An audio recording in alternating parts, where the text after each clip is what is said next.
हर घर में एक न एक बिगड़ा हुआ अफराद होता ही है। जैसे हमारे घर में अजलान। तुम हर बात का जिम्मेदार अजलान को क्यों ठहराती हो? तुम दोनों को देखकर लगता है कि मुझे भी शादी कर लेनी चाहिए। बहुत पुरसुकून घर है तुम्हारा। ये पर्दा करती है? पर्दा हाँ, बाहर निकलते वक्त करती है। ये मैंने क्या कर दिया? क्या मैंने एम्बैरेस किया तुम्हें? नहीं उमर, मेरे कहने का वो मतलब नहीं, लेकिन तुम मुझे आजकल कुछ बदले हुए नजर आ रहे हो। तुम्हारा बर्ताव काफी मुख्तलिफ है, इसलिए कह रही हूँ। और शायद मैं क्या? मतलब उमर, तुम किसी डिप्रेशन में तो नहीं हो? उस घर में वापस जाकर तुमने पुराना केस खुद ही खत्म कर दिया। अब हमें तुम्हारे लिए नया केस खोलना पड़ेगा।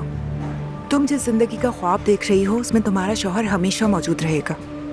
ये बात जहन में रखोगी तो तुम्हारा दुख कम होगा। वो उस बच्ची का बाप है, तुम्हारे ना चाहते हुए भी तुम्हें उससे मिलना पड़ेगा। और जितना मैं समझ पाई हूँ